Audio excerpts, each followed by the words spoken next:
യാത്രയിലെ അടിയന്തരാവസ്ഥകൾ ഏറെക്കുറെ പിന്നിട്ട് കഴിഞ്ഞെന്നും കരുതി ഇനിയുള്ള പ്രയാണം കൂടുതൽ എളുപ്പമാകുമെന്ന തോന്നൽ മാതേയിയുടെ വേഗം കൂട്ടാൻ പ്രേരിപ്പിച്ചുകൊണ്ടിരുന്നു. ദക്ഷിണ അറ്റ്ലാന്റിക്കിന്റെ വിസ്തൃത ജലാശയത്തിന് കുറുകെയുള്ള കുതിപ്പിൽ മിക്കവാറും ദിവസം ഞങ്ങൾക്ക് 180 നോട്ടിക്കൽ മൈൽ വേഗം കിട്ടി. ചില ദിവസങ്ങളിൽ അത് 200 നോട്ടിക്കൽ മൈലും പിന്നിട്ടു. കാറ്റേ വീശു, മാതേയി കുതിക്കട്ടെ. കേപ്പ് ഹോൺ പിന്നിടും വരെ പരമാവധി അപകടങ്ങളിൽ നിന്ന് രക്ഷപ്പെടുക എന്നത് യാത്രയുടെ തുടക്കത്തിൽ ഞാനെടുത്ത നിലപാടായിരുന്നു. അതേറെക്കുറെ വിജയിച്ചു. കേപ്പ് ഹോണിൽ നിന്നും മുംബൈ വരെ വേഗത്തിന്റെ കൂട്ടുപിടിക്കാമെന്നും അതുമൂലം നേരിടേണ്ടി വരുന്ന കേടുപാടുകൾ യാത്രയെ തടസ്സപ്പെടുത്തില്ലെന്നുമായിരുന്നു കണക്ക് കൂട്ടിയത്. അതിനാൽ നല്ല കാറ്റ് കിട്ടുന്നിടത്തേക്ക് രണ്ടിലൊന്ന് ആലോചിക്കാതെ മാതേയി ധൈര്യസമേതം കടന്നു ചെന്നു. കേപ്പ് ഹോൺ കടന്നതിന്റെ ധൈര്യത്തിൽ പരമാവധി കാറ്റിനെ പിടിക്കാനുള്ള ശ്രമം തുടങ്ങി. ഒരു പായയിൽ ചില വിള്ളൽപ്പാടുകൾ കണ്ണിൽപ്പെട്ടിരുന്നു. കടലിൽ ഏറെക്കാലം തുടരാൻ പറ്റില്ലെന്ന ഓർമ്മപ്പെടുത്തലാണത്. മാതേയി ആദ്യം അറ്റ്ലാന്റിക്കിൽ എത്തുന്നത് 2010 ഫെബ്രുവരിയിലാണ്. കമാൻഡർ ദോണ്ടയുടെ ഒറ്റയാൾ സഞ്ചാരമായിരുന്നു അത്. തൊട്ടടുത്ത വർഷം Cape Town Rio de Janeiro പായ്വഞ്ചി ഓട്ടത്തിൽ പങ്കെടുക്കാൻ കമാൻഡർ ദോണ്ടയും സംഘവും പോയതും ഈ വഴി. ആ സംഘത്തിൽ ഞാനും ഉണ്ടായിരുന്നു. തിരികെ കേപ്പ് ടൗണിൽ നിന്ന് ഗോവയിലേക്ക് ഞാനും മാതേയിയും ഒറ്റയ്ക്കും ഈ വഴി യാത്ര ചെയ്തു. Happy birthday Mhadei. യാത്രയുടെ 104-ാം ദിനം, ഫെബ്രുവരി 12. ഈ ദിവസത്തിന് ഒരു പ്രത്യേകതയുണ്ട്. കമാൻഡർ ദോണ്ടെ മാതേയിയെ എന്റെ കൈപിടിച്ചേൽപ്പിച്ചത് 2011 ഫെബ്രുവരി 12-നാണ്. ഇന്ത്യൻ നാവികസേനയിൽ എത്തിയത് കണക്കാക്കുമ്പോൾ INSV മാതേയിയുടെ 4-ാം പിറന്നാളും ഇതേ ദിവസമാണ്. ആകസ്മികം അല്ലാതെന്ത്? മാതേയിയുടെ 4-ാം പിറന്നാൾ ദിനത്തിൽ അറ്റ്ലാന്റിക്കിൽ ഞങ്ങൾ സഞ്ചരിക്കുന്നത് 4 ഡിഗ്രി പടിഞ്ഞാറാണ്. പുതുവത്സര ദിനത്തിൽ രാജ്യാന്തര ദിനാങ്ക രേഖ പിന്നിട്ടതുപോലെ ഒട്ടേറെ ആകസ്മികതകൾ ഈ യാത്രയിൽ സംഭവിച്ചു കഴിഞ്ഞു. മാതേയിയെ ചുറ്റിപ്പറ്റി ഇനിയുമുണ്ട് അവയേറെ. ചാൾസ് ഡാർവിന്റെ 200-ാം ജന്മദിനത്തിലാണ് മാതേയി നാവികസേനയിലെത്തിയത്. നൂറ്റാണ്ടുകൾക്ക് ശേഷം ചാൾസ് ഡാർവിൻ സഞ്ചരിച്ചെത്തിയ പല നാടുകളിലൂടെയുമാണ് മാതേയിയും സഞ്ചരിക്കുന്നത്.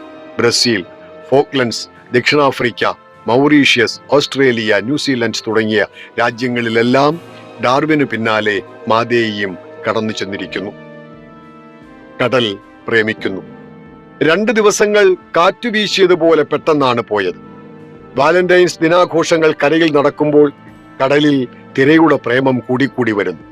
മാതേയിയെ എടുത്തടിക്കുന്ന രീതിയിൽ തിര ഉയർന്നു തുടങ്ങി. 50 നോട്ടിക്കൽ മൈൽ വേഗത്തിലാണ് കാറ്റ് വീശുന്നത്. തിരകൾ 20 അടി വരെ ഉയർന്നു പൊങ്ങിയതോടെ മാതേയിക്കും എനിക്കും ഒരുപോലെ നിയന്ത്രണം നഷ്ടപ്പെട്ടു തുടങ്ങി. ശ്വാസമെടുക്കാൻ പോലും അനുവദിക്കാത്ത വിധമാണ് തിരയാക്രമണം. മാതേയിയിലെ പ്രധാന പായ മടക്കി വെക്കാതെ നിയന്ത്രണം തിരിച്ചു കിട്ടില്ലെന്ന് ഉറപ്പായി. തലങ്ങും വിലങ്ങും എടുത്തെറിയുന്ന അവസ്ഥയിലും പായ മടക്കാൻ ശ്രമം തുടങ്ങി. ഒരു തൂവാല മടക്കുന്നത് പോലെ ചെറുതാക്കി കെട്ടിവെച്ചെങ്കിൽ മാത്രമേ കാറ്റിൽ നിന്ന് മാതേയി മോചിതയാവൂ. സമയമേറെ എടുത്ത് ഒരുവിധം അത് സാധിച്ചെടുത്തു. കടലിന്റെ സ്നേഹപ്രകടനം അപ്പോഴും നിലച്ചിട്ടില്ല.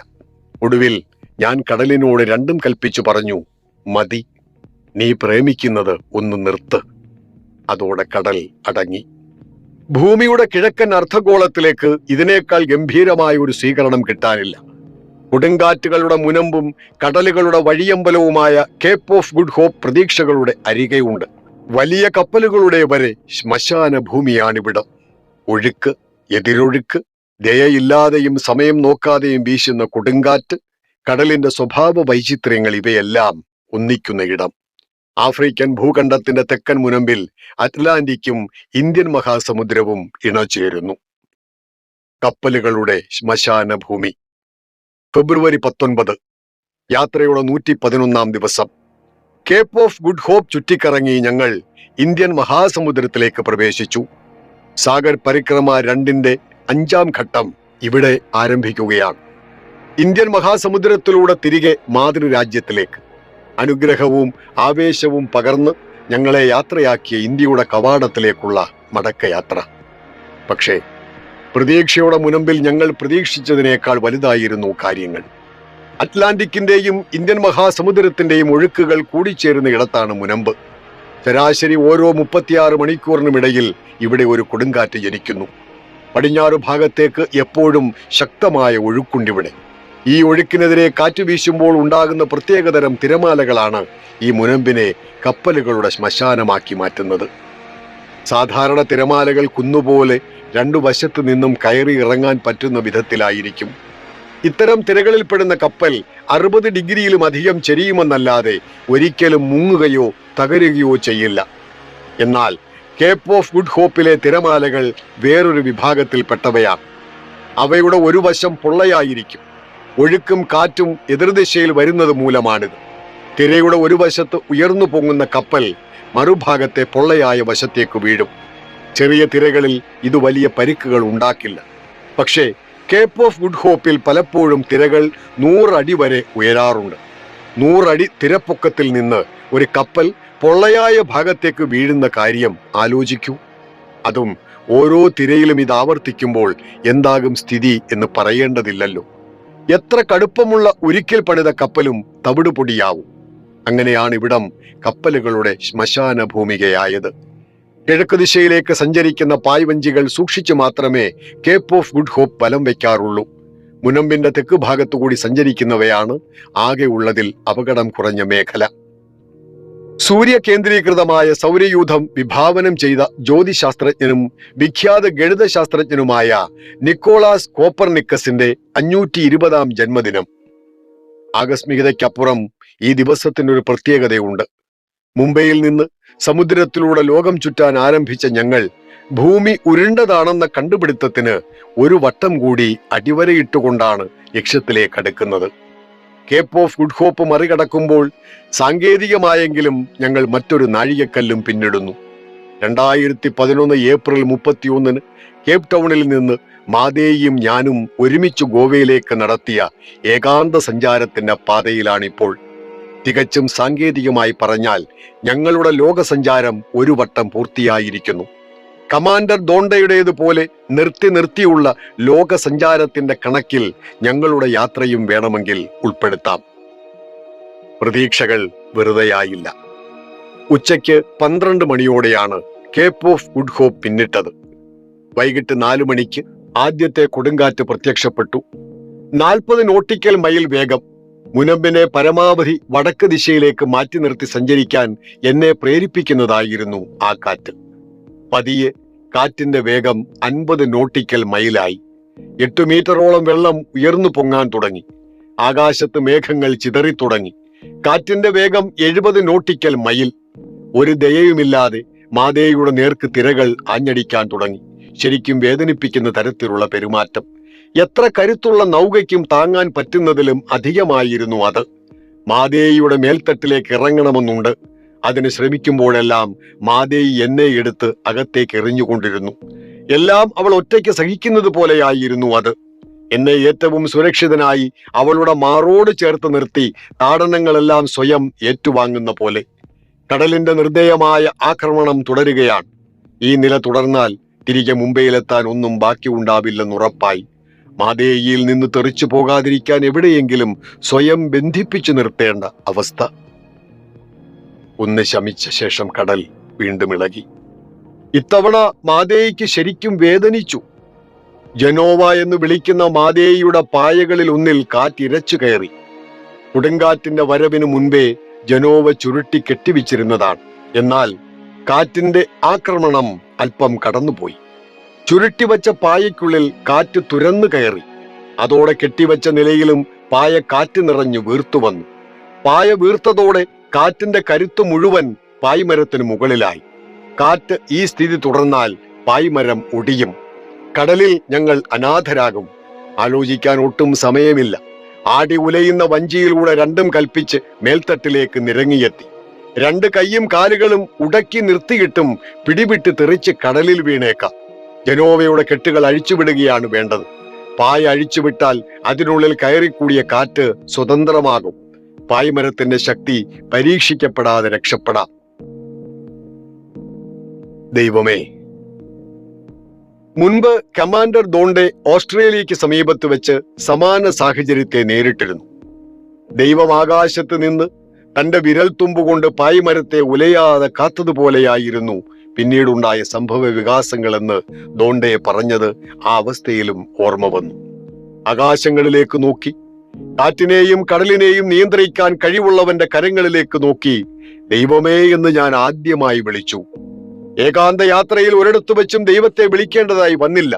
ഇവിടെ അത് മാത്രമാണ് ആശ്രയമെന്നറിഞ്ഞുകൊണ്ട് ഉള്ളിൽ നിന്ന് ഞാൻ പോലും അറിയാതെ ആ വിളി വന്നു. ദൈവം ആ വിളി കേട്ടു. കെട്ടഴിച്ചുവിട്ട ജനോവ കാറ്റിൽ അടിച്ച് കീറിപ്പറിഞ്ഞ് നാമാവശേഷമായി. വൈകാതെ കാറ്റ് ആക്രമണം അവസാനിപ്പിച്ച് മാതേയിയെ സ്വതന്ത്രയാക്കി. ദൈവമുണ്ടെന്ന് ഓരോ നാവികനും ആത്മാർത്ഥമായി വിശ്വസിക്കുന്നത് ഇതുകൊണ്ട് മാത്രമാണ്. ആരാണ് യഥാർത്ഥ നാവികൻ എന്ന ചോദ്യത്തിനും ഉത്തരമായിരിക്കുന്നു.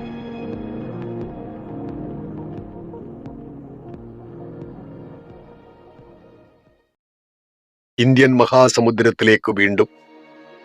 ആദ്യമായി കടലിലൂടെ ഒരിടത്തും നിർത്താതെ ലോകം ചുറ്റി ചരിത്ര പുസ്തകത്തിൽ നങ്കൂരമിട്ട സർ റോബിൻ നോക്സ് ജോൺസന്റെ അഭിനന്ദന സന്ദേശമാണ് പിന്നാലെ എത്തിയത്. 1968 അദ്ദേഹം ആദ്യം സമുദ്ര പ്രയാണത്തിന് ഇറങ്ങിയപ്പോൾ ഒപ്പമുണ്ടായിരുന്ന കൂട്ടുകാരി മാതേയിയെ പോലെ ഇന്ത്യയിൽ നിർമ്മിച്ച ബോട്ടായിരുന്നു. സുഹൈലി എന്ന വഞ്ചിയിൽ 1968 ജൂൺ 14 അദ്ദേഹം ആരംഭിച്ച യാത്ര പൂർത്തിയായത് പിറ്റേ വർഷം ഏപ്രിൽ 22 ഇന്ത്യൻ സന്ദർശനത്തിന് എത്തിയപ്പോഴാണ് സർ ജോൺസൺ ഞങ്ങളെ ഓർമ്മിച്ചത്. കമാൻഡർ ദോണ്ടയ്ക്കും എനിക്കും ലോക പര്യടനത്തിന് ഇറങ്ങും മുൻപ് അദ്ദേഹം തന്ന മാർഗനിർദ്ദേശങ്ങളാണ് ഈ ഘട്ടത്തിലും ആത്മവിശ്വാസത്തിന്റെ അടിത്തട്ട്. ഒറ്റയ്ക്ക് സമുദ്രസഞ്ചാരം പൂർത്തിയാക്കിയവർ ഇതിനകം 199 പേർ ആയിരിക്കുന്നു. ഇനി അവശേഷിക്കുന്ന സ്ഥാനം നിനക്കുള്ളതാണ്. വേഗം വരിക, തീരമണയുക. ഇതായിരുന്നു അദ്ദേഹത്തിന്റെ സന്ദേശം. ഇന്ത്യൻ മഹാസമുദ്രം ഞങ്ങളെ സ്വാഗതം ചെയ്തു കഴിഞ്ഞു. കുഴിബോംബുകൾ വിതറിയ യുദ്ധഭൂമിയിലൂടെ എന്ന പോലെയാണ് ഇനി ഞങ്ങളുടെ സഞ്ചാരം. ചുഴലിക്കാറ്റ്, കടലൊഴുക്ക്, തരം പോലെയുള്ള അടിയൊഴുക്ക്, എതിർക്കാറ്റ്, കപ്പലുകളുടെ തിരക്ക്, മീൻപിടുത്ത ബോട്ടുകളുടെ പരക്കമ്പാച്ചിൽ, കടൽ കൊള്ളക്കാർ, പൊള്ളിക്കുന്ന കാലാവസ്ഥ, ഇടയ്ക്ക് മുട്ടിനുമുള്ള ദ്വീപുകൾ, ഇവയൊക്കെയാണ് ഈ മേഖലയുടെ പ്രത്യേകതകൾ. ഇനിയുമുള്ള 5000 നോട്ടിക്കൽ മൈൽ ദൂരം മാതേയി ശരിക്കും സൂക്ഷിച്ചേ മതിയാവൂ. യഥാർത്ഥത്തിൽ കുട്ടികളുടെ പാമ്പും ഗോവണിയും കളി പോലെയാണത്. ഒരു ചെറിയ അബദ്ധം ചിലപ്പോൾ ആഴ്ചകളോളം പിന്നിലാക്കിയെന്നിരിക്കാം. കേപ്പ് ഓഫ് ഗുഡ് ഹോപ്പിൽ വീശിയടിച്ച കാറ്റിൽ കീറിപ്പോയ ഒരു പായില്ലാതെ വേണം മാതേയിക്ക് തുടർന്ന് സഞ്ചരിക്കാൻ. ഇതുവരെ 2/3 ഭാഗവും ചോപ്പിംഗ് ബോർഡ് ഇല്ലാതെയും 1/3 ഭാഗം പോപ്കോൺ ഇല്ലാതെയും സഞ്ചരിക്കാൻ സാധിക്കുമെങ്കിൽ ഇനി അങ്ങോട്ട് ഈ ഒരു അസൗകര്യം ഒരു ബുദ്ധിമുട്ടേ അല്ലെന്ന് നിസ്സാരവൽക്കരിക്കാം. അതാണിഷ്ടവും. മനസ്സിൽ ഗേറ്റ് വേ ഓഫ് ഇന്ത്യ മാത്രം. പുറപ്പെട്ടിടത്തേക്ക് തന്നെ തിരിച്ചെത്താൻ എത്ര യാത്രികർക്കാണ് സാധിക്കുക? ഇന്ത്യൻ ചൂടിലേക്ക് വീണ്ടും. രാത്രി ഉറങ്ങാനൊരുങ്ങുമ്പോൾ 20 ഡിഗ്രി ആയിരുന്നു താപനില. നേരം വെളുത്ത് അധികം വൈകും മുൻപേ അത് 30 ഡിഗ്രിയിലെത്തി. പൊള്ളിക്കുന്ന ഇന്ത്യൻ ചൂട്. ഇന്ത്യൻ മഹാസമുദ്രം ചുട്ടുപഴുത്തു കിടക്കുന്നു. കുറച്ച് ദിവസങ്ങളിൽ അനുഭവിച്ച സുഖകരമായ കാലാവസ്ഥ കടന്നുപോയിരിക്കുന്നു. ഇനി അങ്ങോട്ട് പൊള്ളിക്കുന്ന ദിനരാത്രങ്ങൾ. കേപ്പ് ഹോൺ മുതൽ മുംബൈ വരെയുള്ള 2 ഘട്ടങ്ങൾ ഭൂമിശാസ്ത്രപരമായി ഈ പര്യടനത്തിന്റെ മടക്കയാത്രയായി കണക്കാക്കിയിരുന്നു. എന്നാൽ കാലാവസ്ഥാ മാറ്റം അനുഭവപ്പെട്ടു തുടങ്ങിയത് ഇപ്പോഴാണ്. നവംബറിൽ യാത്രയുടെ തുടക്കത്തിൽ കടന്നുപോയ ഇന്ത്യൻ മഹാസമുദ്രത്തിലേക്കല്ല തിരികെ പ്രവേശിക്കുന്നത്. കടലും കാലാവസ്ഥയും മാറിക്കഴിഞ്ഞിരിക്കുന്നു. മാർച്ച് മാസത്തിലെ കടലിന് ചൂട് കൂടുതലാണ്. നവംബറിൽ ഇവിടെ എത്തിയപ്പോൾ തണുപ്പ് കാലത്തേക്കുള്ള വസ്ത്രങ്ങൾ ഒരുക്കുന്ന തിരക്കിലായിരുന്നു ഞാൻ. ഇപ്പോൾ അവയെല്ലാം തിരികെ വയ്ക്കുന്ന ജോലി തുടങ്ങി. ഇനി അങ്ങോട്ട് കുറച്ച് വസ്ത്രം മതി. പരമാവധി വളരെ കുറച്ച്. ഷോർട്സിലേക്കും കേരളത്തിൽ നിന്ന് കൊണ്ടുവന്ന ലുങ്കിയിലേക്കും വേഷം മാറി. ഇതുവരെ കുളി ഒരു ആർഭാടമായിരുന്നു എങ്കിൽ ഇനി അത് നിർബന്ധമാണ്. വിയർപ്പ് ഒഴുകുകയാണ്. അതനുസരിച്ച് വെള്ളം കുടിച്ചേ മതിയാവൂ. ദ്രാവക രൂപത്തിലുള്ള ആഹാരങ്ങളാണ് കൂടുതലും ഇനി കഴിക്കേണ്ടത്. തിളയ്ക്കുന്ന കടൽ. സൂര്യൻ ഒരിക്കൽ പോലും മുഖം തരാതിരുന്ന ദിവസങ്ങളെക്കുറിച്ച് ഇനി ഓർമ്മകളിൽ പരതേണ്ടി വരും. തലയ്ക്ക് മുകളിൽ സൂര്യൻ ഉഗ്രപ്രതാപിയായി ജ്വലിച്ചു നിൽക്കുന്നു. പ്രാതസന്ധ്യകൾ ഇനി ഏറെ നേരം നീണ്ടു നിൽക്കില്ല. കടൽ നീലയും ആകാശ നീലിമയും ചേർന്ന് കാഴ്ചയുടെ വസന്തമൊരുക്കില്ല. അവസാനത്തെ ആൽബട്രോസ് പക്ഷിയും ഞങ്ങളെ തനിച്ചാക്കി അവയുടെ ആവാസ സ്ഥാനത്തേക്ക് തിരികെ പറന്നു. ഇതുവരെ അദൃശ്യമായ കരങ്ങൾ മഞ്ഞും ചാറലും എപ്പോഴും മാതേയിൽ വർഷിച്ചിരുന്നു. മേൽത്തട്ടിനെ അതെപ്പോഴും വൃത്തിയാക്കിയിരുന്നു. ഇനിയിപ്പോൾ അതുമില്ല. തണുപ്പിന്റെ സൂചി കൂർപ്പിച്ചു നിർത്തിയിരുന്ന മാതേയിയുടെ സ്റ്റീൽ ഉപകരണങ്ങളെല്ലാം ഇപ്പോൾ ചുട്ടുപഴുത്തു നിൽക്കുകയാണ്. തണുപ്പിന്റെ ചെറിയ പാട മാറി പകരം കടലുപ്പിന്റെ വെളുത്ത ആവരണം അവയെ പൊതിഞ്ഞിരിക്കുന്നു. ചൂടിൽ അത് ഉരുകിക്കുഴഞ്ഞ് കയ്യിൽ ഒട്ടിപ്പിടിക്കുന്നു. തലമുടിയും താടിരോമങ്ങളും വളർന്നു വല്ലാതായി. മീശ വായ്ക്കുള്ളിലാണ് എപ്പോഴും. തിരികെ മുംബൈയിലെത്തുമ്പോൾ തിരിച്ചറിയാൻ വേണ്ടിയെങ്കിലും ചെറുതായി അവ മുറിച്ചു കളയാമെന്ന് തീരുമാനിച്ചാണ് ട്രിമ്മർ എടുത്തത്. പക്ഷെ പകുതിയായപ്പോഴേക്കും അത് കേടായി. എന്റെ ഈ രൂപമായിരിക്കും മാതേയിക്കിഷ്ടം. 3 ചുഴലിക്കാറ്റുകൾ ഞങ്ങളെ കാത്തിരിപ്പുണ്ടെന്ന് കാലാവസ്ഥാ മുന്നറിയിപ്പ് കിട്ടി. അവ ഒഴിവാക്കിയേ തീരൂ. മഡഗാസ്കറിന് സമീപത്തുകൂടി ഹരുണ എന്നു പേരുള്ള ചുഴലിക്കാറ്റ് വരുന്നുണ്ട്. അത് നേരിടാതിരിക്കാൻ ഞങ്ങൾ വഴിമാറി സഞ്ചാരം തുടങ്ങി. അക്ഷാംശം 35 ഡിഗ്രി തെക്കിലും കുറഞ്ഞുള്ള ദിശയാണ് തിരഞ്ഞെടുത്തത്. ലക്ഷ്യത്തിലേക്കുള്ള യാത്ര കീറിപ്പോയ ഒരു പായയുടെ അഭാവത്തിൽ ഉദ്ദേശിച്ചതിലും ഏറെ സമയമെടുക്കുന്നു. ഒടുവിൽ കിഴക്ക് 54 ഡിഗ്രി ഇടത്തേക്ക് തിരിയാൻ തീരുമാനിച്ചു. എതിർക്കാറ്റ് ഇവിടെ പ്രയോജനം ചെയ്തു. പായ്മരത്തിലേക്ക് വീണ്ടും. ഒരു വശം ചെരിഞ്ഞ് മാതേയി നീങ്ങാൻ തുടങ്ങി. മാർച്ച് 3-ന് വഴിവിട്ടുള്ള യാത്രയ്ക്ക് അവസാനമായി. യഥാർത്ഥ വഴിയിലെ സംഗമസ്ഥാനത്ത് ഞങ്ങളെത്തി. ഒരു പായയുടെ ജനോവ നഷ്ടം മാതേയി അറിയിച്ചതേയില്ല. എന്നാൽ പായ്മരത്തിൽ കുടുങ്ങിയാടുന്ന ജനോവ അഴിച്ചു മാറ്റേണ്ടത് അത്യാവശ്യമാണെന്ന് ബോധ്യപ്പെട്ടു തുടങ്ങി. കീറിപ്പോയ തുണ്ടുകൾ കാറ്റ് വരുമ്പോൾ വീശിയടിക്കുന്നതിന്റെ ശബ്ദം വല്ലാത്തൊരു മുഴക്കമാണ് ഉണ്ടാക്കുന്നത്. വലിയൊരു വിമാനം അടുത്തെത്തിയതുപോലെ. ആദ്യമൊക്കെ മേൽത്തട്ടിൽ ഇറങ്ങി ആകാശത്തേക്ക് നോക്കി. പിന്നീട് മനസ്സിലായി ഇത് ജനോവയുടെ കളിയാണെന്ന്. കീറിപ്പോയ പായ അഴിച്ചു കളയുന്നത് സാധാരണഗതിയിൽ എളുപ്പമുള്ള പണിയാണ്. കെട്ടഴിച്ചു വിട്ടാൽ മതിയാവും. എന്നാൽ ജനോവ കീറി കുടുങ്ങിയിരിക്കുന്നു. കാറ്റിൽ കറങ്ങിയടിച്ച് ചുറ്റിയതാണ്. അഴിച്ചു വിട്ടതുകൊണ്ട് മാത്രം പ്രയോജനമില്ല. ഫെബ്രുവരി 19-നും മാർച്ച് 3-നും ഇടയിലുള്ള ദിവസങ്ങൾ ശ്രമകരമായിരുന്നു. ഒരു കത്രികയുമായി ഞാൻ പായ്മരത്തിന് മുകളിലേക്ക് പിടിച്ചു കയറും. ഓരോ തവണയും മുകളിലെത്തി കുടുങ്ങിക്കിടക്കുന്ന പായയുടെ ഭാഗം മുറിച്ചു മാറ്റും. ഏറെ നേരം ആ അവസ്ഥയിൽ പായ്മരത്തിന് മുകളിലിരിക്കാൻ പറ്റില്ല. ചൂടും കാറ്റും കൂടിയാവുമ്പോൾ പൊള്ളിക്കുന്ന അവസ്ഥയിലും ചില നേരത്ത് മാതേയി എടുത്തു കുടയും. താഴെ പോകാതിരിക്കാൻ പായ്മരത്തിൽ തന്നെ ഉടക്കിയിട്ടുണ്ടെങ്കിലും അത് മാത്രം മതിയാവില്ല. പയ്യെ തിന്നാൽ പനയും തിന്നാമെന്നാണല്ലോ മലയാളത്തിലെ ചൊല്ല്. 12 തവണ ഞാൻ പായ്മരത്തിന് മുകളിൽ കയറി. തവണകളായി പായയുടെ കഷണങ്ങൾ മുറിച്ചുവിട്ടു. മാർച്ച് 6-ന് കാറ്റ് ശമിച്ച നേരത്ത് രാത്രിയും പകലുമായി 3 വട്ടം പായ്മരത്തിൽ വലിഞ്ഞു കയറി. ജനോവയുടെ ബന്ധനങ്ങൾ പൂർണ്ണമായി മോചിപ്പിച്ചു. അതൊരു വലിയ ആശ്വാസമായിരുന്നു. താഴെ ഇറങ്ങി നിലത്ത് കാലുകുത്താൻ സാധിക്കുന്നില്ല. കാലിന്റെ ബലം കുറഞ്ഞിരിക്കുന്നു. പേശികൾക്ക് പഴയ ബലമില്ല. കരയിൽ നടക്കാൻ ഉപയോഗിക്കുന്ന പേശികളൊന്നും കുറെ നാളായി വിശ്രമത്തിലാണല്ലോ. കടലിൽ കാലിലെ ചെറിയ പേശികൾക്കാണ് ജോലി കൂടുതൽ. ഉറപ്പുള്ള പ്രതലത്തിൽ നടക്കാൻ വേണ്ടി വരുന്ന പേശികൾ ദുർബലമായിരിക്കുന്നു. നിൽക്കാൻ സാധിക്കുന്നില്ല. ക്ഷീണം വർദ്ധിച്ചു. കപ്പൽ ചാലിൽ. മാർച്ച് 9-ന് ദക്ഷിണായന രേഖ ഞങ്ങൾ വീണ്ടും മറികടന്നു. ഈ ദിവസത്തിന്റെ അപ്പുറവും ഇപ്പുറവുമായി രാജ്യാന്തര വനിതാ ദിനവും മഹാശിവരാത്രിയും കടന്നുപോയി. മാതേയി ഉൾപ്പെടെയുള്ള എല്ലാ വനിതകൾക്കും ഓർമ്മയിൽ ആദരവ് സമ്മാനിച്ചു. ഈ യാത്ര യാഥാർത്ഥ്യമാക്കിയതിനു പിന്നിൽ കഠിന പ്രയത്നം തന്നെ നടത്തിയ ഒട്ടേറെ വനിതാ രത്നങ്ങളുണ്ട്. അവരുടെ എല്ലാം പിന്തുണയാണ് ഈ യാത്രയിൽ കാറ്റിനേക്കാൾ വലിയ ഇന്ധനം. യാത്രയുടെ തുടക്കത്തിൽ സംഭവിച്ചതിന്റെ എല്ലാം ആവർത്തനമാണല്ലോ ഇപ്പോൾ നടക്കുന്നത്. തൊട്ടുപിന്നാലെ ഉഗ്രനൊരു കൊടുങ്കാറ്റെത്തി. ഒരു വാഷിംഗ് മെഷീനിലേക്ക് എടുത്തെറിഞ്ഞതുപോലെയായിരുന്നു അത്. മാതേയിയുടെ ഉള്ളിൽ പലയിടത്തും തട്ടിത്തെറിച്ച് ഒരുവിധം പിടിച്ചു കിടന്നു. മൗറീഷ്യസിനെ മറികടന്ന് മുന്നോട്ടു പോകുമ്പോഴാണ് വലിയൊരു കപ്പൽ മുന്നിൽപ്പെട്ടത്. MOL ഡിസ്റ്റിങ്ഷൻ എന്നു പേരുള്ള ചരക്ക് കപ്പൽ. മാതേയിയോട് വളരെ ചേർന്നാണ് കപ്പൽ പോകുന്നത്. അതുണ്ടാക്കുന്ന ഓളം കൂടി ആയതോടെ മാതേയിക്ക് നിയന്ത്രണം നഷ്ടപ്പെട്ടേക്കുമെന്ന് തോന്നി. ഉടൻ അവരെ റേഡിയോയിൽ ബന്ധപ്പെട്ടു. വിശാലമായ കടലിൽ കപ്പലുകൾ ചെറിയ ബോട്ടുകളുമായി നിശ്ചിത അകലം പാലിക്കാറുണ്ട്. ഇതിപ്പോൾ 1 കിലോമീറ്റർ മാത്രം അകലത്തിലാണ് കപ്പൽ. കുറച്ചുകൂടി അടുത്താൽ അപകടമാണ്. മുന്നറിയിപ്പ് നൽകാൻ വിളിച്ചപ്പോൾ കപ്പലിൽ നിന്ന് കേട്ട സംഭാഷണം ഒരു ചൈനക്കാരൻ്റേത്.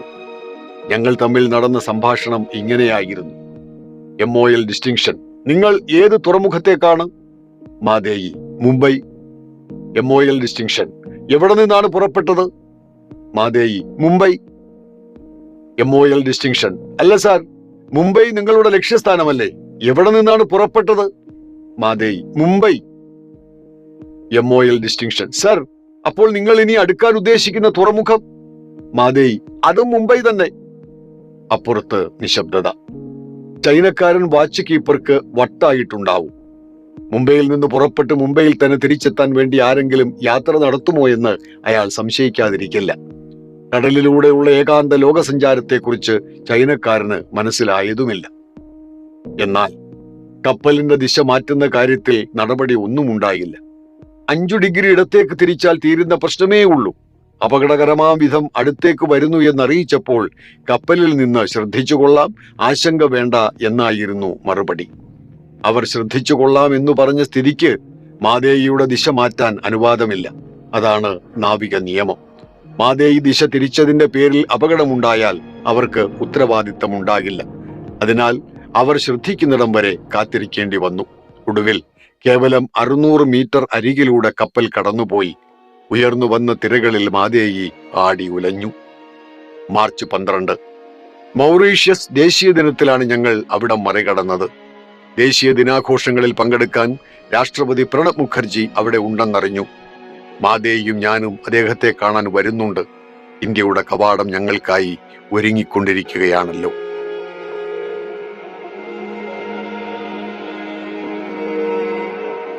അഗ്നിപരീക്ഷണങ്ങൾ. ആഫ്രിക്കയിൽ നിന്ന് ഇന്ത്യയിലേക്കുള്ള കടൽ സഞ്ചാരം പൊയ്ക്കാലിൽ ചാട്ടം പോലെയാണ്.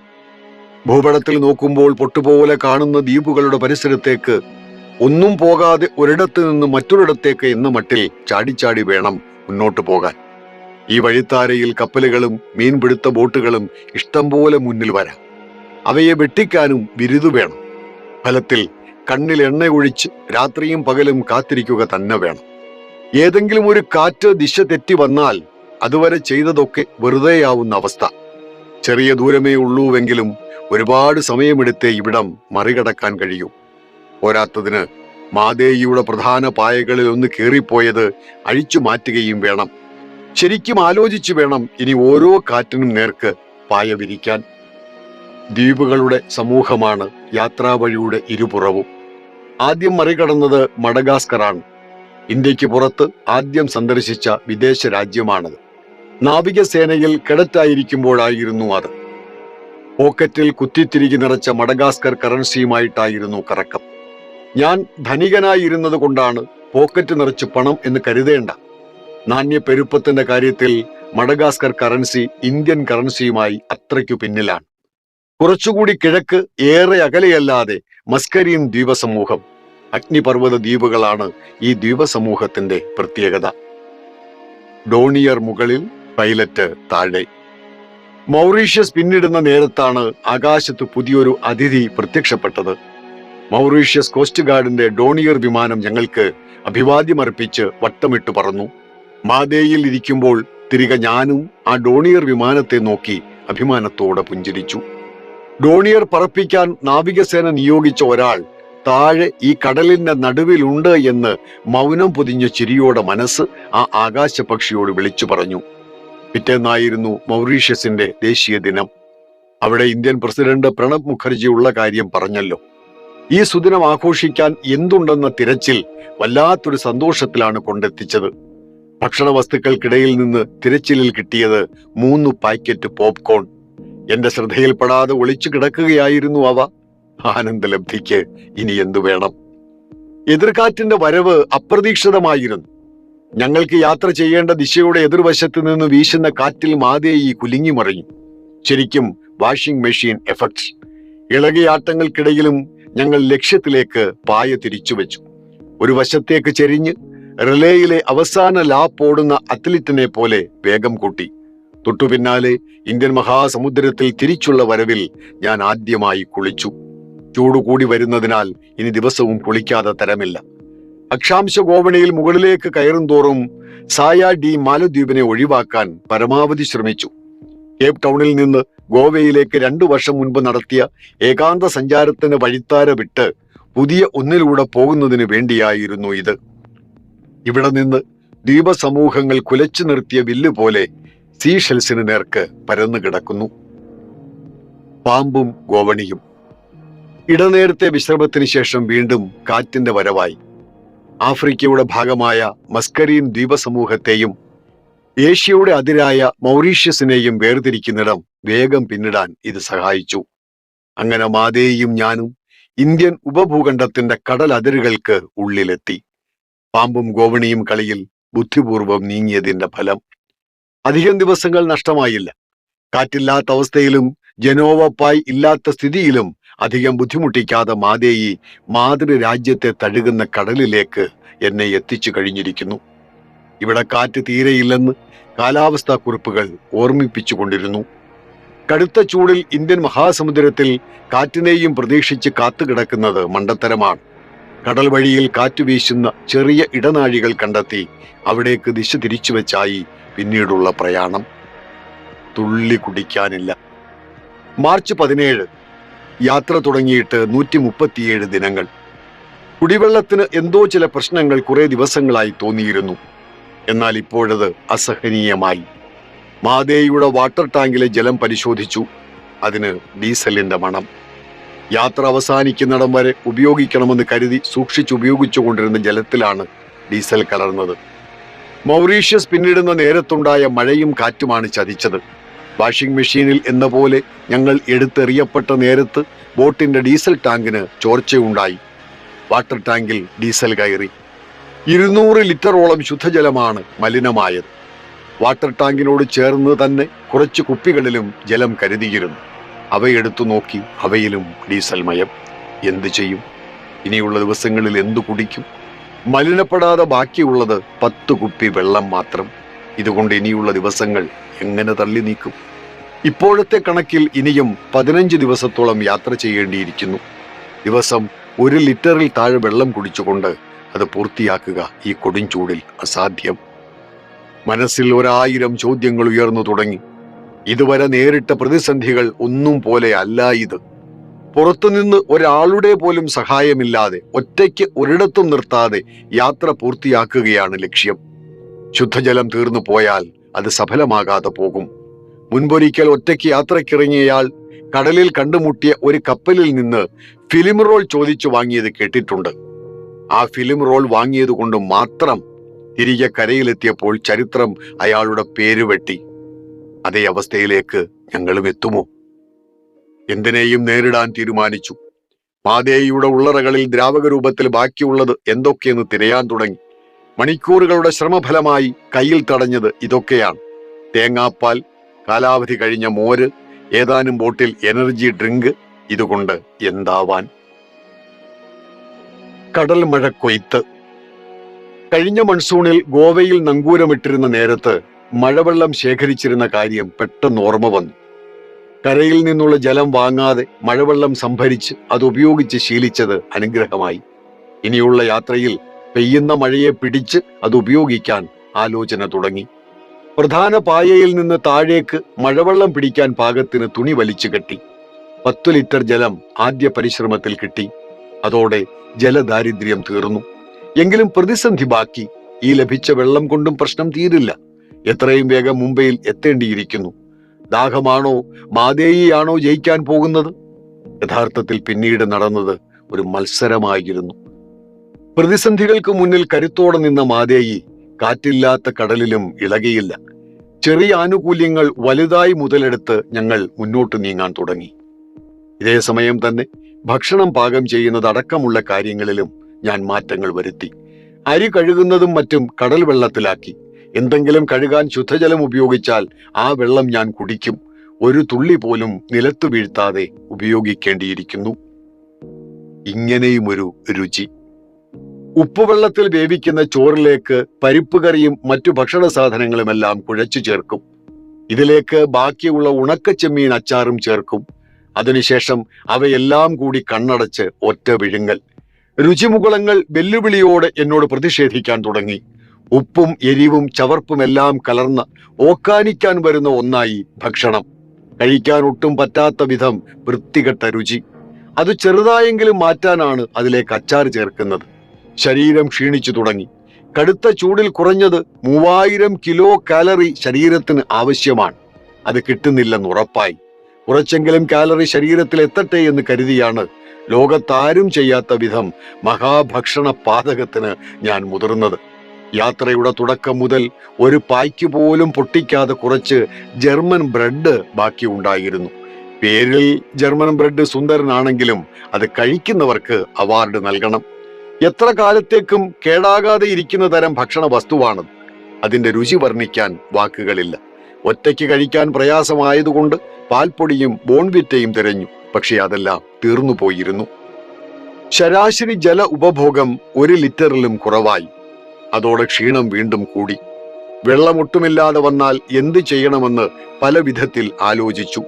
പ്രഷർ കുക്കറിൽ കടൽ വെള്ളം നിറച്ച് തിളപ്പിക്കുമ്പോൾ വരുന്ന ആവി പിഴിഞ്ഞെടുത്താൽ കുറച്ച് നല്ല വെള്ളം കിട്ടുമെന്ന് മനസ്സിലായി.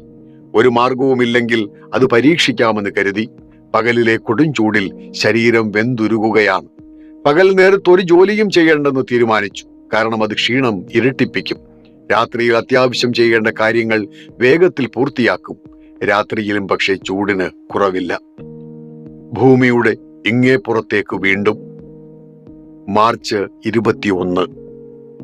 യാത്രയുടെ 141 ദിവസം ഞങ്ങൾ വീണ്ടും ഭൂമധ്യരേഖ മുറിച്ചു കടന്നു. മാതേയിക്ക് ഇത് 8ാമത്തെ അനുഭവം, എനിക്ക് 7ാമത്തേതും.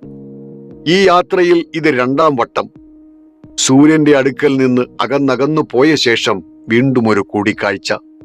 കാറ്റ് കുറവായിരുന്നതിനാൽ ഇതിനു വേണ്ടി വന്നത് 12 മണിക്കൂർ. ഈ സന്തോഷ മുഹൂർത്തത്തെ വരവേൽക്കാൻ ഒരു പാക്കറ്റ് പോപ്കോൺ അപ്പോഴും ബാക്കിയുണ്ടായിരുന്നു. ഉറക്കം പ്രശ്നമായി തുടങ്ങി. കപ്പലുകളുടെ തിരക്കുള്ള സഞ്ചാരപാതയാണിത്. എപ്പോഴെങ്കിലും അറിയാതെ ഒന്ന് കണ്ണടച്ചാൽ ദുസ്വപ്നങ്ങൾ തിര പോലെ അടിച്ചു കയറുന്നു. പല സ്വപ്നങ്ങളിലും മാതേയും ഞാനും ഏതെങ്കിലും ഒരു കപ്പലിൽ ചെന്നിടിച്ച് തകരുന്നതാണ് കാണുന്നത്. ഞെട്ടി ഉണർന്നു പുറത്തേക്ക് നോക്കും. വീണ്ടും കണ്ണടയ്ക്കാൻ ശ്രമിക്കുമ്പോൾ അടുത്ത ദുരന്ത സ്വപ്നം പിന്നാലെ എത്തും. ദാഹം, വിശപ്പ്, ഉറക്കക്കുറവ്, ദുസ്വപ്നങ്ങൾ, കാറ്റില്ലാത്ത കടൽ. മാതേയി എന്നെയും കൊണ്ട് എപ്പോഴാണ് ലക്ഷ്യത്തിലെത്തുക? അവിടം വരേക്കും മാതേയിയുടെ നായകൻ ആരോഗ്യത്തോടെ ഉണ്ടാവുമോ?